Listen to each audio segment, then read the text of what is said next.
Walking into his private gym, Dominic Corban expected to find his blind daughter playing with dolls, watched over by the woman hired to scrub his floors.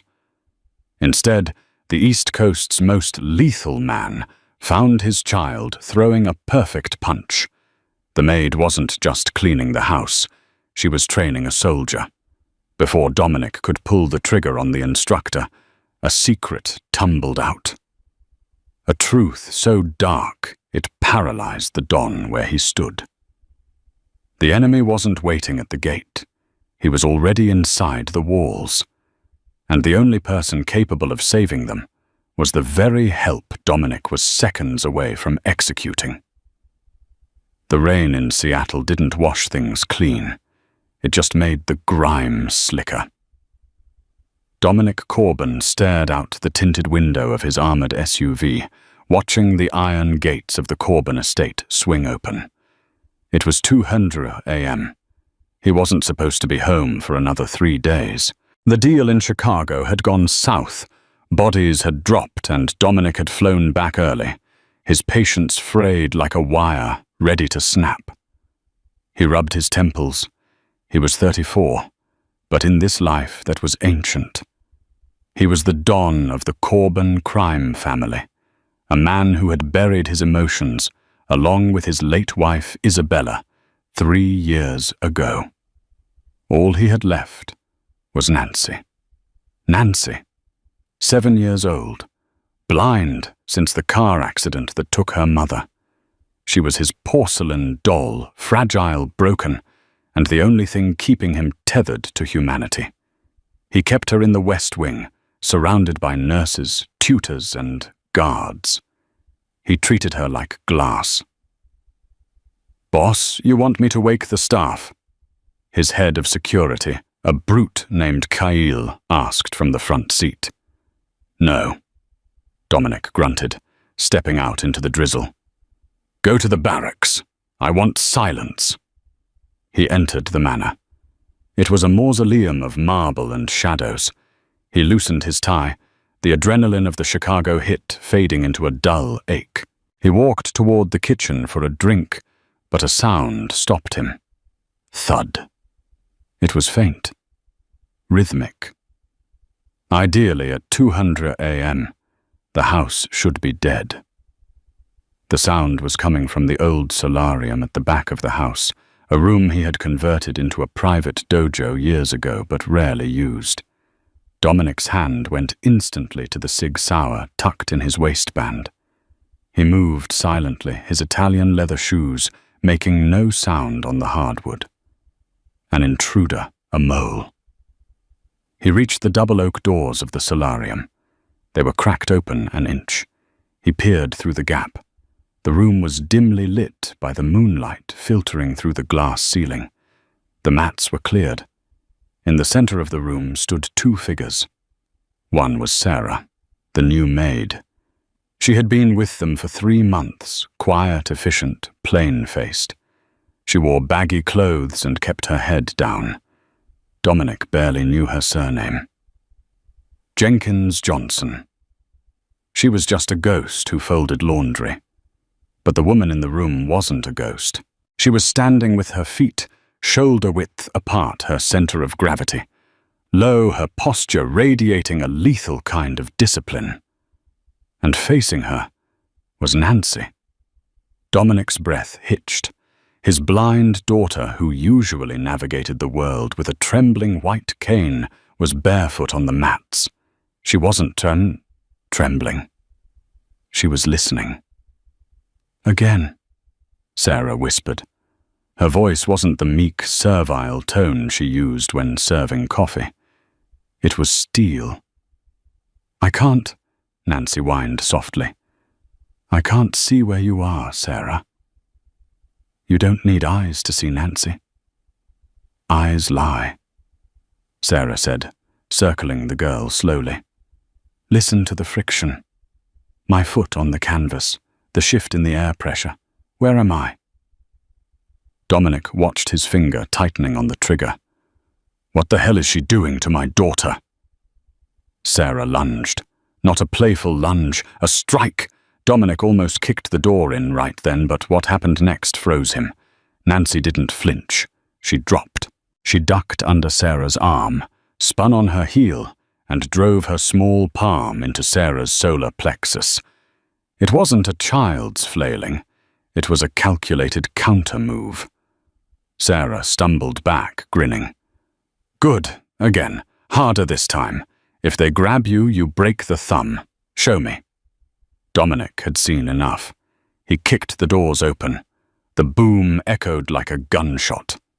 Get away from her! Sarah spun around. For a split second, Dominic saw it, the reflex. She didn't cower. Her hands twitched toward her belt line before she forced them down and adopted the posture of a terrified servant. Mr. Corbin! Sarah gasped, stepping back. Nancy froze her head, snapping toward his voice. Papa! Dominic crossed the room in 3 strides. He grabbed Sarah by the throat and slammed her against the mirrored wall. The glass shuddered. What do you think you're doing? Dominic roared, his face inches from hers. She is a child. She is blind. You're teaching her violence. Sarah clawed at his hand. Her eyes wide but surprisingly clear. Let me explain. I should put a bullet in your head right now, Dominic hissed. You're fired. No, you're dead. Kyle! He shouted for his guard. Papa, stop! Nancy screamed. She scrambled toward the sound of them tripping over her own feet, reverting to the clumsy child he knew. She grabbed Dominic's leg. Don't hurt her. I asked her to. I asked her. Dominic looked down at his daughter, then back at the maid, pinned under his grip. Why? He demanded, his voice shaking with rage. Why would you teach a blind 7-year-old how to kill? Sarah stopped struggling. She looked Dominic dead in the eye, dropping the maid persona entirely. The fear vanished, replaced by a cold, hard look that Dominic recognized. It was the look of a soldier. Because, Sarah said, her voice dropping to a whisper only he could hear. The accident that took her sight wasn't an accident, Dominic, and the people who cut her brake lines, they're coming back for her. Tonight. Dominic's grip loosened. The silence in the room was deafening. What did you say, Tal? Check your perimeter alarms, boss, Sarah said, smoothing her apron as if she hadn't just been choked. The reason I'm teaching her to fight in the dark is because in 10 minutes the power is going to be cut, and you and I are going to be the only things standing between Nancy and a hit squad. Dominic stared at her. His mind raced, trying to reconcile the woman who scrubbed his toilets with the woman currently issuing tactical warnings. You're lying, Dominic said, though his gut told him otherwise. He pulled his radio from his belt. Kael, status report. Now. Static. Kael. Nothing but white noise. Dominic felt a chill crawl up his spine. The perimeter comms were hardwired. They didn't just go down. He looked at Sarah. Who are you? My name is Natasha Voigt, she said, stripping off the oversized cardigan she wore to reveal a tactical holster strapped to her ribs. She pulled a Glock 19 from the small of her back, a gun Dominic hadn't even noticed. I was Interpol, Organized Crime Division, but right now I'm the only friend you have. Dominic raised his own gun, aiming it at her chest. Interpol. You're a rat. I was Interpol, she corrected, stepping in front of Nancy protectively. I went rogue 6 months ago when I found out my superiors were selling information to the Venezia cartel, the same cartel that sabotaged your wife's car. The Venezia. Dominic's blood ran cold. The Venezia were his rivals, but they had a truce, a blood pact. If they had killed Isabella, why are you here? Dominic demanded. Why hide as a maid? Because nobody looks at the help, Dominic, Natasha said. I needed to get close to Nancy. I knew they botched the job 3 years ago. The contract was for the whole family. They want the bloodline ended. I've been tracking their chatter. The order went out this morning. Finish the little bird. Click. Suddenly the lights in the solarium died. The entire estate plunged into darkness. Nancy whimpered. "It's starting," Natasha whispered. Dominic's night vision needed a moment to adjust, but he felt Natasha move. She didn't fumble. She moved with the silent grace of a predator. "Nancy." Natasha's voice was calm, anchoring the child. "Remember the game, hide in the echo. Go to the safe spot. Now." "But Papa is going to play the game too." Natasha lied smoothly. "Go. Under the floorboards in the pantry. Just like we practiced. Don't come out until you hear the code word." "Code word is sunrise," Nancy whispered, then turned and ran. Dominic was stunned. She ran through the pitch-black room without stumbling, navigating the obstacles by memory and sound, vanishing into the hallway. Dominic turned his weapon toward the glass doors leading to the garden. He could see shadows moving across the lawn. 5, no 6 men. Tactical gear, night vision goggles. "They have thermal," Dominic cursed. "We're sitting ducks in here." "Not quite," Natasha said. She moved to a wall panel and ripped it open, pulling a lever Dominic didn't know existed. Heavy steel shutters slammed down over the glass walls of the solarium, sealing them in. "I modified your security system while you were in Chicago," she said casually. "Hope you don't mind." "You rewired my house?" Dominic asked, incredulous. "I fortified your castle. You have 3 minutes before they breach the front doors.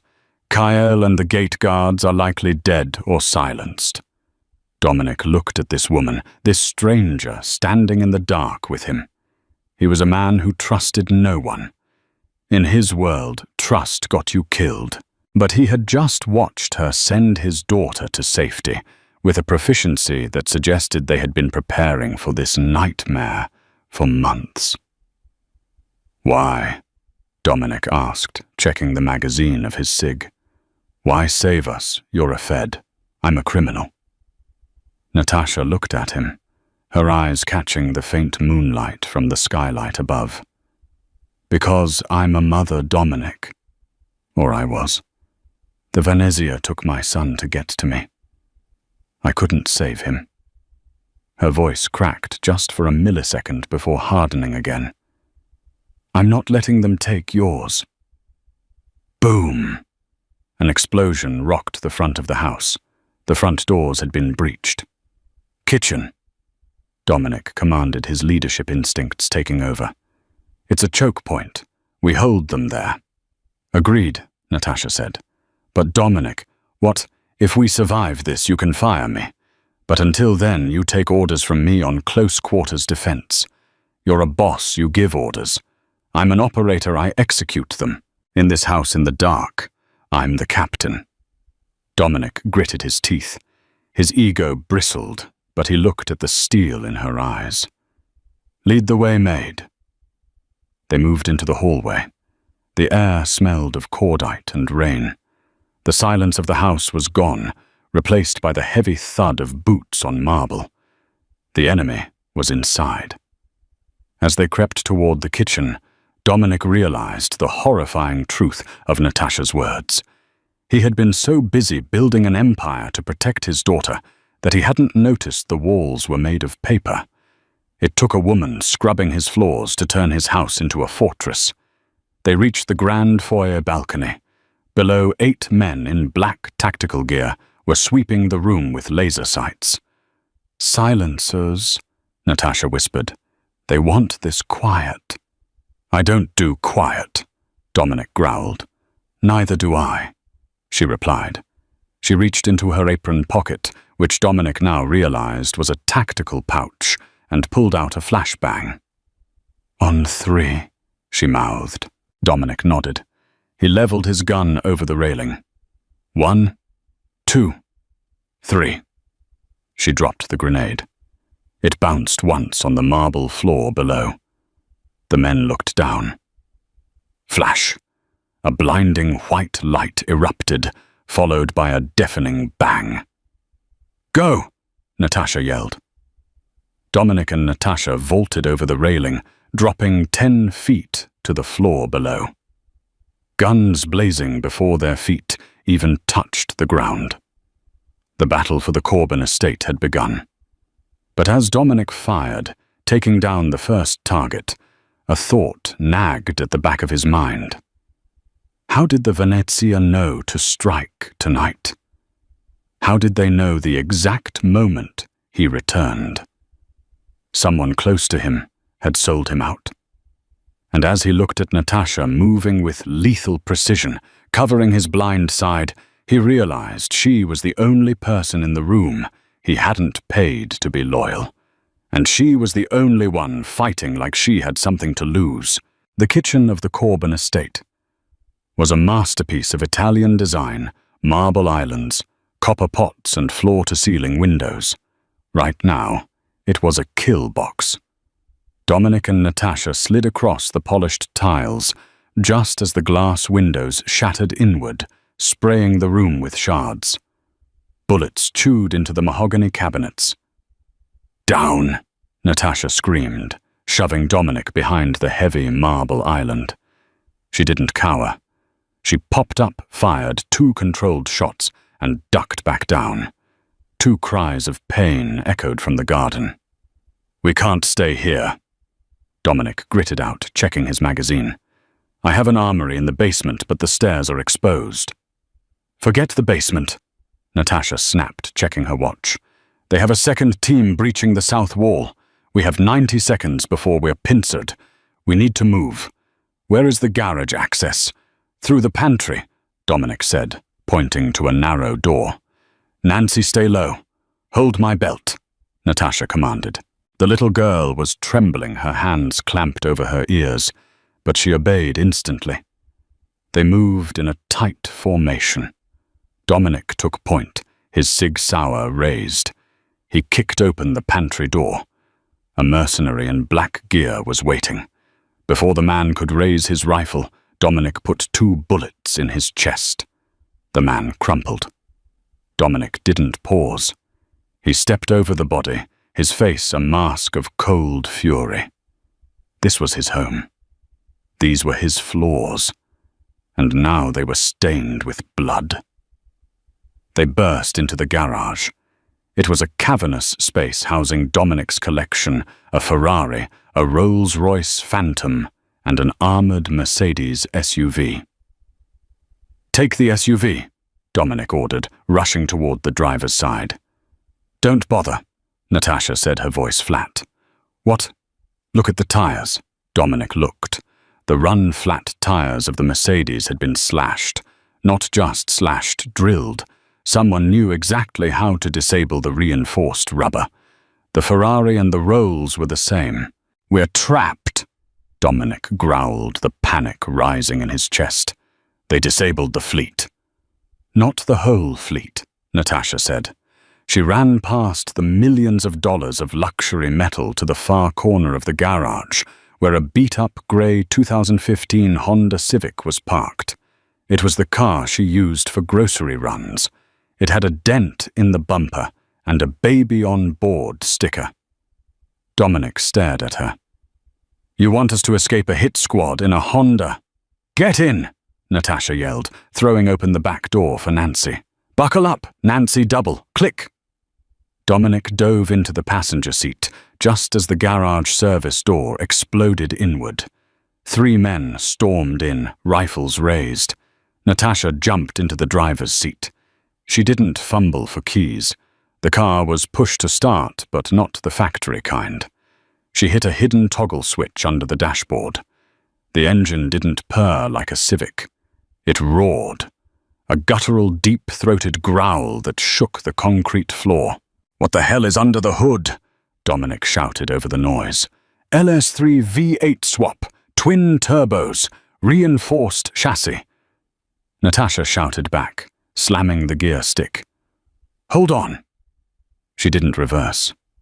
She floored it forward, straight through the closed garage door. Crash! The fiberglass door disintegrated. The grey sleeper car shot out into the rainy driveway like a bullet debris flying off the hood. The mercenaries behind them opened fire bullets, sparking off the rear bumper, but Natasha was already drifting the car around the fountain mud, spraying everywhere. "Gate is blocked," Dominic warned. An armoured truck was parked sideways across the main exit. "Noted," Natasha said calmly. She didn't slow down. She jerked the wheel hard to the right, aiming for the perimeter wall, where the landscaping rose in a steep, grassy berm. "Natasha, that's a stone wall." Dominic braced himself. "It's a blind spot in the brickwork, structural weakness from the ivy roots. I checked the blueprints," she said. "The car hit the berm at 60 miles per hour. It launched into the air. For a second, they were weightless." Dominic looked over at Nancy in the back. She wasn't screaming. She was holding her breath. The car smashed through the top section of the brick wall, bricks exploding outward, and landed hard on the asphalt of the public road outside. The suspension groaned, sparks flew, but the car held. Natasha shifted gears, the tires screaming as they found traction on the wet road. "We're out," she exhaled. Dominic looked at the maid, the woman who folded his towels, driving a race-tuned sleeper car through a brick wall. "Who exactly did I hire?" he muttered. "The best," she replied, her eyes checking the rearview mirror. "But don't get comfortable. We have company." The rain on the highway was torrential, turning the world into a blur of neon lights and black asphalt. Natasha was doing 90, weaving through the late-night traffic, but the two black SUVs behind them were gaining. "They have strobe lights," Dominic said, watching the pursuers flash police colors. "They're trying to clear the road." "Venezia payroll," Natasha cursed. "Standard tactic. Impersonate law enforcement to minimize civilian interference." "Nancy, cover your ears," Dominic said. He rolled down his window. The wind roared in wet and freezing. He leaned out, aiming his gun back at the lead SUV. He fired 3 rounds. The windshield of the SUV starred, but the glass didn't shatter. "Bulletproof glass." Dominic pulled back in soaking wet. "We can't shoot them out." "Then we take them out," Natasha said. "Open the glove box." Dominic opened it. Inside, nestled among napkins and spare change, was a handful of what looked like heavy, jagged metal jacks. "Caltrops?" Dominic asked, raising an eyebrow. "Throw them. High arc," Natasha ordered. Dominic grabbed the handful of spikes and leaned out again. He waited until the lead SUV surged forward to ram them. He tossed the spikes into the air. They clattered onto the road. The SUV hit them at 80 miles per hour. Pop! Screech! The front tires blew instantly. The SUV swerved violently, lost traction on the wet road, and barrel rolled into the median divider. Metal-crunched sparks showered the highway. "One down!" Dominic yelled. "One left," Natasha said. "But he's not falling back. He's pushing." The second SUV rammed their rear bumper. The Honda jolted forward. Nancy whimpered in the back seat. "Papa!" "It's okay, Nancy. Just a bump." Dominic lied, his voice tight. The SUV rammed them again, harder. The Honda fishtailed. Natasha fought the wheel, her knuckles white. "They're trying to spin us," she said. "Dominic, take the wheel." "What? Take the wheel?" Dominic reached over and grabbed the steering wheel from the passenger side. Natasha unbuckled her seatbelt. She climbed into the back seat, moving with impossible agility in the cramped space. "Keep it steady," she ordered. She kicked out the rear windshield. Glass shattered onto the trunk. The wind howled through the cabin. Natasha lay prone on the back seat, leveling her Glock 19 out the broken rear window. She wasn't aiming at the driver. She was aiming at the grille of the SUV. "Steady," she whispered. The SUV surged for another hit. Bang! Bang! She fired 2 shots directly into the radiator. Steam erupted from the SUV's front end. Bang! The 3rd shot hit the front tire. The SUV veered right, clipping a guardrail and spinning out of control into the darkness behind them. Natasha climbed back into the front seat, breathless. "Clear!" Dominic let go of the wheel, staring at her. "You just neutralized 2 armored vehicles on I-5. "I missed the engine block on the 2nd one," she critiqued herself, wiping rain from her face. "Aim was off." "Where are we going?" Dominic asked. "We can't go to any of my safe houses. If they knew I was home, they know my properties." "We need a clean car. This one is burned," Natasha said. "We're going to the docks. I have a contact at Pier 54, a smuggler. He owes me." They exited the highway, heading toward the industrial district. The Seattle docks were a maze of shipping containers and cranes. It was quiet, eerie. Natasha pulled the steaming Honda behind a stack of blue containers near the water's edge. "Everyone out," she whispered. "Nancy, hold my hand." They stepped out into the rain. The smell of dead fish and diesel was overwhelming. "Where is your contact?" Dominic asked, scanning the shadows. "Container 404, Natasha said, moving toward a red box. They reached it. She knocked a rhythm. Nothing. She knocked again. The door didn't open. Instead, a spotlight from a crane above snapped on, blinding them. "Ambush!" Dominic roared, tackling Natasha and Nancy behind a concrete barrier, just as automatic gunfire erupted from the rooftops of the containers. Bullets chipped the concrete inches from their heads. "Your contact sold you out," Dominic yelled over the noise. "He didn't sell me out." Natasha grimaced, looking at the blood trickling from a graze on her arm. "He's dead. Look." She pointed. Through the gap in the containers, Dominic saw a body slumped near the red box. "We're pinned," Dominic said. "We have the water at our backs and shooters on the high ground. Look at the fuel drums." Natasha pointed to a stack of yellow barrels near the shooter's position. "Acetylene." "If we shoot those, we blow the whole pier," Dominic said.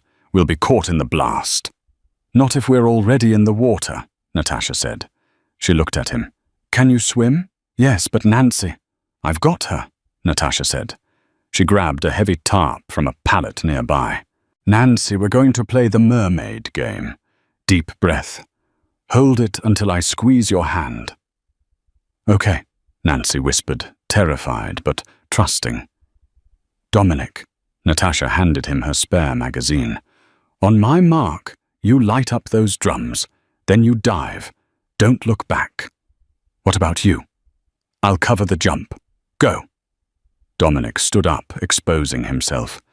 He aimed at the yellow drums 50 yards away. Bang, bang, bang. Sparks flew. Then ignition. The explosion was deafening. A fireball rolled into the sky, turning the night into day. The force of the blast knocked the shooters off the containers. "Jump!" Natasha screamed. She grabbed Nancy and vaulted off the pier into the dark, freezing water of the Puget Sound. Dominic fired one last round at a shadow moving toward them, then turned and dove. The cold hit him like a hammer. He swam deep, the muffled sound of the explosion vibrating in his chest. He found Natasha underwater, holding Nancy tight, kicking toward the pilings of a neighboring dock where an old fishing boat was moored. They broke the surface under the rotting wood of the old pier, gasping for air. Debris from the explosion was raining down on the water, sizzling. Sirens wailed in the distance. Dominic pulled himself up a rusty ladder, then hauled Natasha and Nancy up.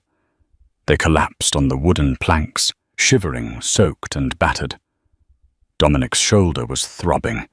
He looked down and saw blood, shrapnel from the blast. Natasha was clutching her side. A piece of metal debris had caught her there. "We need to keep moving." Natasha gasped, her face pale. "There's a jeep. 3 towns over. My stash." "We can't walk 3 towns." Dominic coughed. "No." Natasha pointed to the old jeep parked at the end of this abandoned pier. It wasn't the stash she meant, but it was a vehicle. "We take that one. We drive until it dies. Then we steal another." Dominic looked at her. She was bleeding, freezing, and exhausted. And she was the most beautiful thing he had ever seen. "You're crazy," Dominic said, helping her stand. "I'm alive," she retorted. "Let's keep it that way." They limped toward the jeep, leaving the burning pier behind them, heading toward the mountains and the cabin that awaited them. The safe house was less of a house and more of a fortress, disguised as a log cabin. Nestled deep in the North Cascades, it was off the grid, surrounded by miles of dense pine forest. The air was thin and cold, biting at their wet clothes, as Natasha killed the engine of the backup jeep they had stolen 3 towns over. Dominic stumbled out, clutching his shoulder. The bullet graze was deep, and he had lost blood. Natasha wasn't much better. The shrapnel in her side from the dock explosion was festering, but neither of them complained. Nancy was the priority. "Inside," Natasha commanded, supporting Dominic's weight. "Nancy, hold on to my belt loop. Don't let go." They breached the cabin. It was dusty, smelling of cedar and disuse. Natasha immediately went into protocol mode.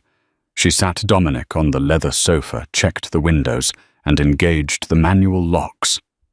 "First aid kit is in the bathroom under the sink." Dominic grumbled, his face pale.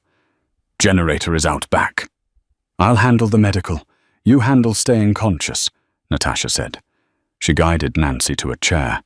"Nancy, I need you to be brave. I have to fix your Papa's arm. It's going to hurt him and he might yell, but he's okay. Understand?" Nancy nodded, her lower lip trembling, but she didn't cry. "I can help. I can hold the bandages." Natasha looked at the girl, this child who had been thrown into a war zone, and saw a flicker of Dominic's iron will. "Okay, you hold the bandages." For the next hour, the kitchen table became an operating theater. Natasha cleaned and stitched Dominic's wound with the steady hands of someone who had done this a dozen times in safe houses across Europe. Dominic watched her through half-lidded eyes. The adrenaline was fading, replaced by a searing pain and a strange, quiet intimacy. He watched how she spoke to Nancy, guiding the girl's hands to pass the gauze, making her feel useful instead of helpless.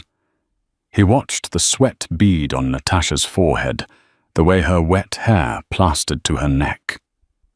"You're good at this," Dominic murmured as she tied off the suture. "Field medicine," she said curtly. "Part of the training." "Why did you leave Interpol?" he asked. "Really?" Natasha paused, wiping the blood from her hands. She looked at Nancy, ensuring the girl was out of earshot, busy with a juice box in the living room. "I didn't leave," she whispered. "I was burned. My handler. He was the one leaking info to the Venezia. When he found out, I knew he framed me. Froze my accounts, put a red notice on me. I couldn't go home. I couldn't go to the police. The only way to clear my name and avenge my son was to take down the Venezia myself. And the key to the Venezia was me," Dominic finished. "Was you," she admitted. "I came here to use you, Dominic. I planned to gather evidence of your dealings with them and hand it all over to The Hague. And now, Dominic asked, his dark eyes locking onto hers. Natasha looked at the bandage on his shoulder, then up at his face. The distance between them felt charged electric. Now, I realized you're just another pawn on their board. And I don't sacrifice pawns. She stood up abruptly. I need to check the perimeter. Dominic watched her go, his mind reeling. She was his enemy. She was a Fed. But God help him, he trusted her more than anyone he had ever known. Days turned into a week. The cabin became a strange domestic bubble suspended in time. Dominic recovered slowly, his strength returning with the mountain air. The dynamic shifted. Dominic, usually the one giving orders, found himself listening. Natasha ran the show. She set up tripwires in the forest. She established a patrol rotation. She cooked meals out of canned beans and venison she hunted herself. But the most surprising thing was the training. Every morning in the clearing behind the cabin, Natasha trained Nancy. Dominic stood on the porch, coffee in hand, watching. Use your cane as an extension, Natasha instructed. It's not just for feeling the ground. It's a probe, a shield. Sweep the leg. Nancy moved with growing confidence. She wasn't the fragile doll anymore. She was becoming aware of her space. One evening after Nancy had gone to sleep, Dominic found Natasha sitting by the fireplace, cleaning her Glock. The firelight danced on her face, softening the hard lines of her expression. You're teaching her to survive without me, Dominic said, sitting opposite her. Natasha didn't look up. I'm teaching her to survive, period. Men like you don't live to be old, Dominic. We both know that. Is that a threat? It's a statistic. Dominic leaned forward. What about you? Do women like you live to be old? Natasha stopped cleaning. She looked into the fire. No. We usually die in a motel room or a ditch alone. You're not alone now, Dominic said. The silence stretched heavy and thick. Dominic reached out, covering her hand with his. Her skin was rough, calloused from guns and work, but to him it felt perfect. Natasha, he said low, we need to talk about what happens when we go back. We aren't going back yet. We're outnumbered. I have a stash, Dominic said. Not money, information. The Venezia think they bought Russo, but I have leverage on the Venezia capo. Hard drives, recordings. I kept them for insurance. Where? Natasha's eyes sharpened. In the vault at the Midnight Club. My club downtown. That place will be swarming with Russo's men. Natasha shook her head. It's a fortress. It is. Dominic grinned a wicked, wolfish grin, returning to his face. But I know the architect, and I have the best operator in the world sitting on my couch. Natasha looked at his hand on hers. She didn't pull away. She turned her hand over, interlacing her fingers with his. It was a gesture of partnership, but it felt like something more. If we do this, Natasha said softly, it's a one-way trip. We take the club, we expose Russo. We cripple the Venezia. But if we fail, we won't fail, Dominic said, squeezing her hand. Because they're looking for a Mafia Don. They aren't expecting a ghost. He stood up, pulling her up with him. They stood close, the heat of the fire pressing against them. Dominic looked at her lips, then into her eyes. He wanted to kiss her.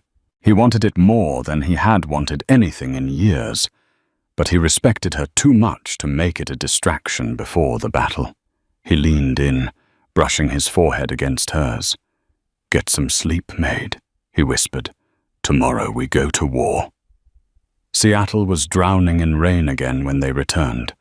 They left Nancy with an old contact of Dominic's, a retired nun who ran a safe orphanage in the suburbs. It broke Dominic's heart to leave her, but he couldn't take her into the fire. "Come back," Nancy had whispered, touching Dominic's face, then Natasha's. "Both of you." Now they sat in a stolen utility van outside the midnight club. It was Friday night. The club was thumping neon lights reflecting on the wet pavement. "Russo is inside," Natasha said, lowering her binoculars. "I saw his detail at the VIP entrance." "He's celebrating his coronation," Dominic spat. "Let's crash the party." The plan was insane. Natasha loved it. They didn't go in the back. They didn't sneak in the vents. They walked in the front door. Dominic wore a long trench coat and a fedora, face lowered. Natasha wore a stunning red dress she had acquired from a boutique with a slit high up the thigh where a throwing knife was strapped. She looked breathtaking. She looked like a distraction. And she was. They walked past the bouncers. Dominic flashed a VIP card that was technically deactivated, but he knew the bouncer, Big Mike. Mike looked at the card, then at Dominic's eyes. Recognition flashed. Panic followed. Dominic placed a finger to his lips and pressed a roll of cash into Mike's hand. "Go home to your kids, Mike. Tonight's gonna get loud." Mike nodded, sweating, and stepped aside. They entered the club. The bass thumped in their chests. The floor was packed with bodies. "VIP is on the mezzanine," Dominic shouted over the music. "The vault is in the office behind the bar." "I'll clear the path," Natasha said. She didn't use a gun. Not yet. She walked onto the dance floor, moving with the rhythm cutting a path through the crowd. She spotted the two guards at the bottom of the VIP stairs. She stumbled, spilling a drink on one of them. "Hey, watch it," the guard snarled. "I'm so sorry," she slurred, leaning in. "I think I twisted my ankle." As the guard looked down, she struck. A palm strike to the throat, silent and devastating. As he gagged, she spun and kicked the second guard in the knee, snapping the joint. Before they hit the floor, Dominic was there. He grabbed them, dragging them into a dark alcove. "Up," he signaled. They ascended the stairs. The VIP lounge was filled with talk and laughter. At the center table sat Russo, surrounded by Venezia lieutenants. He was laughing, a glass of scotch in his hand. Dominic stepped into the light. He shed the trench coat, revealing the dual holsters and the cold fury of a man returned from the dead. The music seemed to stop. The laughter died. "Hello, Julian," Dominic said, his voice carrying across the room. Russo dropped his glass. It shattered. "Dom, you're dead." "I'm hard to kill." Dominic stepped forward. "I hear you've been sitting in my chair." "Kill him!" Russo shrieked, scrambling back. 10 men drew weapons. "Now!" Dominic yelled. Natasha, who had flanked the room in the shadows, cut the main power line to the VIP section. Darkness. The club downstairs was still thumping, flashing lights bleeding up into the balcony, creating a strobe effect. It was a nightmare environment for untrained shooters. But for Natasha and Dominic, it was a playground. Bang, bang, thud. Muzzle flashes illuminated the chaos. Natasha moved like a dancer, shooting, moving, striking. Dominic was a tank, advancing on Russo's position, taking shots to his vest, but not slowing down. "You sold my daughter!" Dominic roared, flipping a table and shooting a man who popped up behind it. "You sold my wife!" Russo was crawling toward the exit, terrified. He fired his gold-plated pistol blindly. Dominic reached him. He kicked the gun out of Russo's hand and grabbed him by the lapels, slamming him onto the railing, overlooking the dance floor below. "Don't, Dom, please. It was business, just business." Russo pleaded, blood bubbling on his lips. Dominic pressed his gun to Russo's forehead. Below them, hundreds of people danced, unaware that a king was about to die above them. "This isn't business," Dominic whispered. "It's family." Click. Dominic pulled the trigger. Nothing. Click. Jammed. Russo's eyes went wide with hope. He pulled a knife from his boot and lunged. "Dominic!" Natasha screamed. She was across the room, out of ammo. She threw the only thing she had left, the knife from her thigh holster. It spun through the air, glinting in the strobe light. It buried itself in Russo's shoulder. He screamed, dropping his knife. Dominic didn't waste the second chance. He grabbed Russo by the belt and the neck. "Fly," Dominic growled. He heaved Russo over the railing. The traitor fell 2 stories, crashing onto the main bar below in a shower of glass and expensive liquor. The music finally cut out. Screams erupted. Dominic looked across the room at Natasha. She was breathing hard blood on her red dress, her hair wild. She smiled. "We need to get the drive," she panted. "Office, now!" They kicked open the office door. Dominic went to the safe behind the painting. He spun the dial. Click. The heavy door swung open. "Empty," Dominic said, his voice hollow. "What?" Natasha rushed over. The safe was bare. No hard drives, no leverage. And then a phone, sitting on the empty shelf, began to ring. Dominic picked it up. "Hello." "Did you really think I'd leave the insurance there, Dominic?" A deep, accented voice spoke. It was the Venezia Don himself. "You killed my puppet Russo. Good. He was annoying. But you forgot one thing." "What?" Dominic snarled. "The orphanage? Did you really think a retired nun could hide a child from the Venezia?" Dominic's heart stopped. The phone slipped from his hand. "Nancy," he whispered. Natasha saw his face. She knew instantly. "They have her," Dominic said, his voice breaking. "They have her." The Venezia stronghold wasn't a house. It was a shipyard on the edge of the Puget Sound, a maze of rusted shipping containers, cranes, and wet asphalt. It was a place where screams were drowned out by the foghorns and the grinding of industrial steel. Dominic drove the van through the chain-link fence, not bothering with stealth. He smashed through the gate tires, screeching, and drifted to a halt in the center of the main loading bay. "They know we're here," Natasha said, checking her last magazine. She had 12 bullets left. Dominic had 7. "Good," Dominic growled. His eyes were void of humanity. He wasn't a Don anymore. He was a father whose heart had been ripped out of his chest. "I want them to see me coming." Floodlights snapped on, blinding them. High above on a catwalk, suspended over the shipping containers, stood Don Salvar. He was an older man, rot eating him from the inside out, dressed in a pristine white suit that looked out of place in the grime. And beside him, dangling precariously over the edge, held only by a rope around her wrists, was Nancy. "Nancy!" Dominic screamed, stepping out of the van, his gun raised.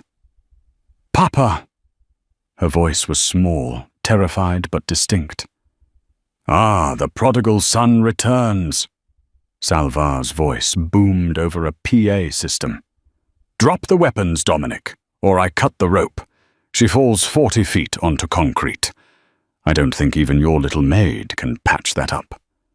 Dominic froze. He looked at Natasha.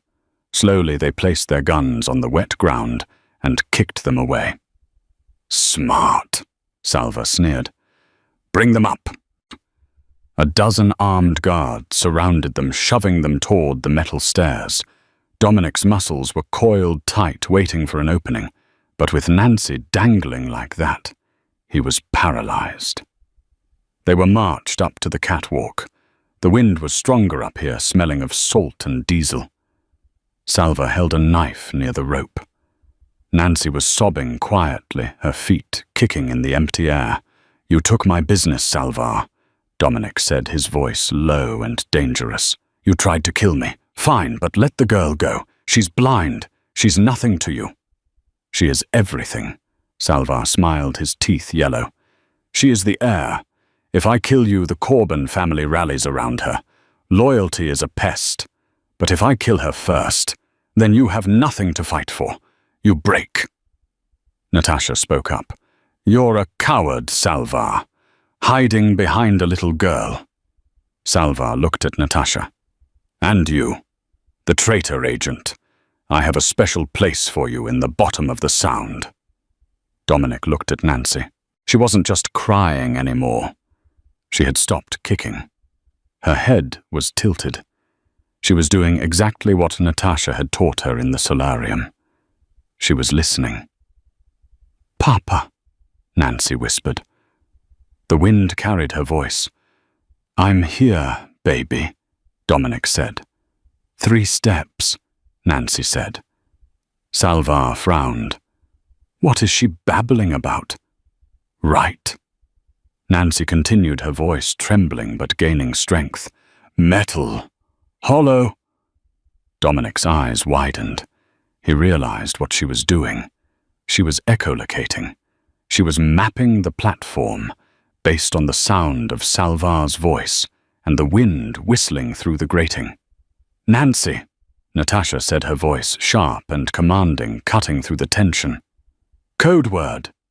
Salva looked confused. "Code word." Nancy took a deep breath. She swung her legs back, building momentum. "Sunrise!" Nancy screamed. It happened in a heartbeat. On the word sunrise, Nancy didn't just hang there. She swung her legs up, wrapping them around the railing post she was dangling from, and hauled herself up with a gymnast's strength. At the exact same moment, Natasha dropped. Not to the ground, but to her knees. She pulled a backup blade from her boot, one the guards had missed, and slashed the Achilles tendon of the guard behind her.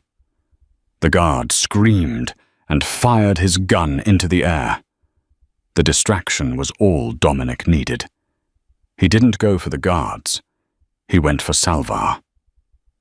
Dominic tackled the old man, slamming him into the railing. The knife skittered away, falling over the edge. "Get her!" Salva shrieked, clawing at Dominic's face. 2 guards rushed toward Nancy, who was trying to untie her wrists with her teeth. "No, you don't!" Natasha roared. She picked up the fallen guard's assault rifle. She didn't have a clear shot at the men near Nancy without risking hitting the child. "Nancy, drop!" Natasha yelled. Nancy didn't hesitate. She released her hold on the railing and dropped to the metal grate floor, flattening herself. Rat-a-tat-tat, Natasha fired a controlled burst just above Nancy's head. The 2 guards approaching her dropped chests riddled with bullets. Dominic was locked in a struggle with Salva. The old man was surprisingly strong, fueled by desperation. He had his hands around Dominic's throat, squeezing. "You die today, Corbin," Salva spat. Dominic's vision blurred. He reached for his belt, but he had no weapon. Then a small hand reached through the railing bars. It was Nancy. She wasn't running away. She was reaching for something on the floor. The knife. She couldn't see it, but she had heard it hit the metal. She felt the vibration. Her fingers closed around the handle. "Papa!" she screamed.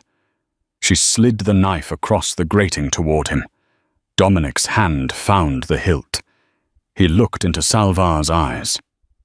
"My daughter sends her regards." Dominic drove the blade upward under Salva's ribs. The old Don gasped, his grip loosening instantly.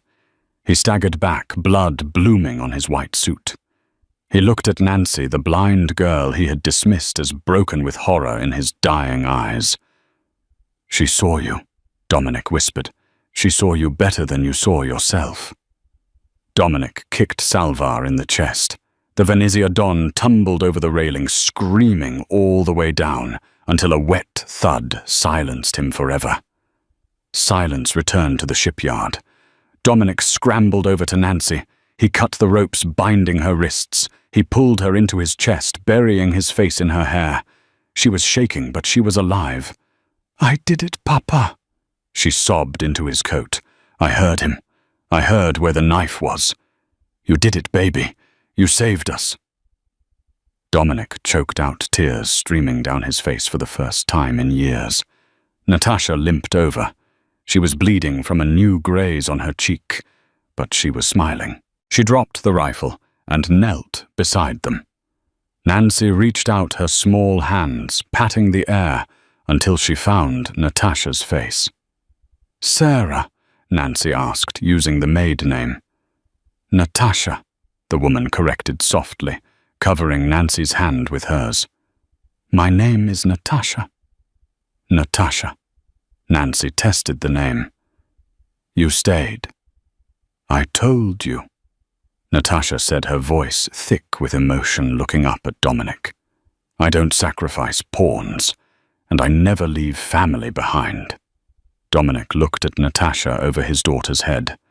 The war was over. The Venezia were headless. The Corbans were the undisputed kings of the coast. But none of that mattered.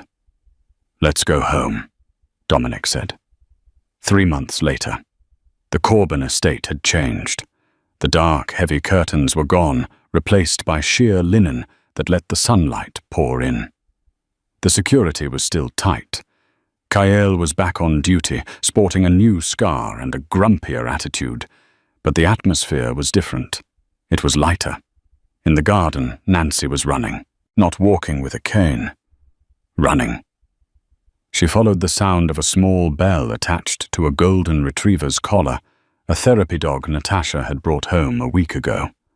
On the terrace, Dominic sat with a cup of coffee watching them. He didn't wear suits on Sundays anymore. He wore jeans and a t-shirt. The glass door slid open. Natasha walked out. She wasn't wearing a maid's uniform. She wasn't wearing tactical gear. She wore a simple sundress, her hair loose. She sat on the arm of his chair, stealing a sip of his coffee. "Interpol officially closed my file today," she said casually. "Dead in the line of duty, tragically lost at sea." "A terrible loss." Dominic smirked, wrapping an arm around her waist. "And yet, here you are." "Here I am," she said, resting her hand on his shoulder. "Unemployed, homeless." "I'm hiring," Dominic said. "Oh, what's the position?" "Head of security," Dominic suggested. Natasha shook her head. "Too stressful. Consigliere. Too much paperwork." Dominic pulled her down so she was sitting in his lap. He looked into her eyes, the eyes of the woman who had saved his life, his daughter, and his soul. "What about wife?" Dominic asked softly. "The pay is terrible, but the benefits are decent." Natasha smiled, leaning in until their lips were inches apart. She glanced at the ring Dominic pulled from his pocket, a simple diamond, elegant and strong. "I don't know," she whispered. "I hear the boss is a dangerous man." He was. Dominic promised, kissing her deep and slow as their daughter's laughter floated up from the garden. Now, he's just a man who knows how lucky he is. The sun set over the estate, casting long shadows, but for the first time in a long time, the Corban family wasn't afraid of the dark. They knew how to fight in it. Wow. From a quiet maid scrubbing floors to a rogue agent taking down an entire crime syndicate, Natasha Voigt is definitely not someone you want to mess with. And let's talk about Nancy, that moment on the catwalk where she used her hearing to find the knife. That is officially one of the most badass moments in storytelling history. Dominic thought he was hiring help, but he ended up hiring a hero. It just goes to show underestimating someone because of their disability or their job title is the quickest way to lose the war. If you loved this twists and turns Mafia romance, and if you want to see more stories where the underdog takes the crown, make sure you smash that like button right now.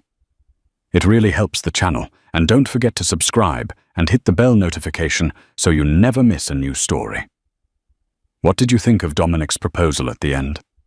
Was it perfect, or should he have done it differently? Let me know in the comments below. Thanks for watching, and I'll see you in the next video.